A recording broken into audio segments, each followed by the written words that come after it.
मैं भी एक गरीब परिवार से हूँ।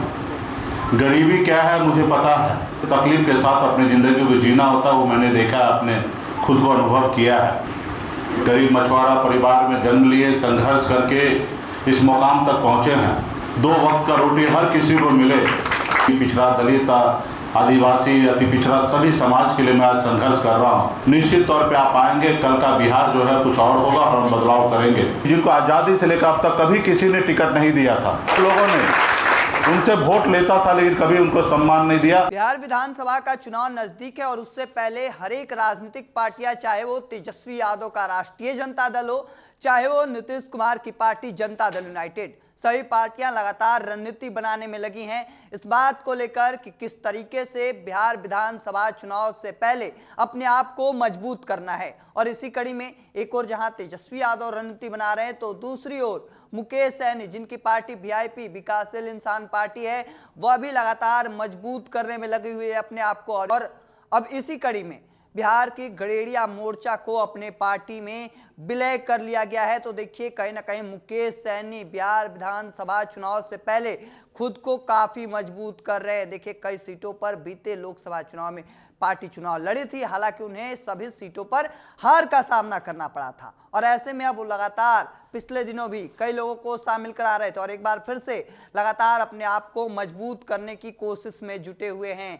कई बड़े वादे भी इससे पहले कर चुके हैं और एक बार फिर से पार्टी को मजबूत करने की कोशिश में जुटे हैं। देखिए क्या कुछ कह रहे हैं, पूरे उनके बयानों को सुनिए। साथी डॉक्टर धनंजय पाल जी हैं, बक्सर से हैं, आपको भी बहुत बहुत धन्यवाद देता हूं। पंकज पाल जी समस्तीपुर जिला से आए हैं, आपको भी धन्यवाद देता हूं कि आप वीआईपी पार्टी परिवार में सम्मिलित हुए हैं। सुधीर पाल जी औरंगाबाद से आए हैं, डॉक्टर शंभू पाल जी, कृष्ण पाल जी और लव कुश पाल जी, आप चारों लोग औरंगाबाद से आए हैं। आप सभी को बहुत बहुत धन्यवाद, वीआईपी पार्टी के परिवार में जुड़े हैं। गया से आए हैं सौरभ पाल जी और कमलेश पाल जी, आपको भी विशेष तौर पे धन्यवाद देता हूं। श्रीनिवास जी जो पटना से आए हैं और दिनकर पाल जी जो गया से हैं, आपको भी धन्यवाद देता हूं। और दीपक पाल जी बक्सर से हैं, आपको भी धन्यवाद।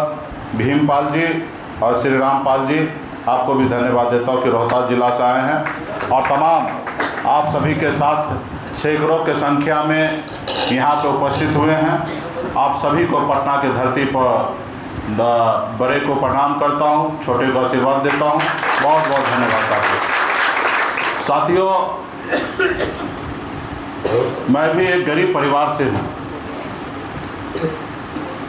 किसी को अगर जानना है तो उसको अतीत को जानिए तो आपको पता चल जाएगा कि क्या इसके मन में है। गरीब मछुआरा परिवार में जन्म लिए, संघर्ष करके इस मुकाम तक पहुँचे हैं। गरीबी क्या है मुझे पता है और जब गरीब रहिएगा तो हज़ारों तरह का समस्या होगा। 900 रुपये महीने पे अपनी पूरी ज़िंदगी बिताना, चलाना, 1 महीना कैसे तकलीफ़ के साथ अपनी ज़िंदगी को जीना होता है वो मैंने देखा है, अपने खुद को अनुभव किया है। आज मैं आप लोगों के सहयोग से, आशीर्वाद से बिहार राज्य में अपने समाज के लिए संघर्ष कर रहा हूँ, लड़ाई लड़ रहा हूँ। और हमारा सोच और सपना है कि समाज में बदलाव हो, जिनको मौका नहीं मिला उनको मौका मिले, 2 वक्त का रोटी हर किसी को मिले और एक बेहतर ज़िंदगी को जी रहा था। ऐशो आराम की ज़िंदगी को छोड़कर आज बिहार राज्य में अपने समाज के लिए, गरीब, पिछड़ा, दलित, आदिवासी, अति पिछड़ा सभी समाज के लिए मैं आज संघर्ष कर रहा हूँ। इसलिए साथियों आप हमारे साथ आए हैं, हमारे हौसला को, हमारे ताकत को मजबूती देने के लिए आए हैं। निश्चित तौर पे आप आएंगे, कल का बिहार जो है कुछ और होगा और हम बदलाव करेंगे। और हमारे संतोष पाल जी युवा नेता हैं। मैं आपको बताना चाहूँगा कि बिहार राज्य में 2020 में जब हम चुनाव लड़ रहे थे, आपने देखा होगा 11 सीट हुआ था। हमने सभी समाज को हमने सहयोग करके सभी को टिकट दिया। खास करके उसको हमने पहले जगह बनाया कि जिनको आज़ादी से लेकर अब तक कभी किसी ने टिकट नहीं दिया था। हर समाज के लोगों ने उनसे वोट लेता था लेकिन कभी उनको सम्मान नहीं दिया।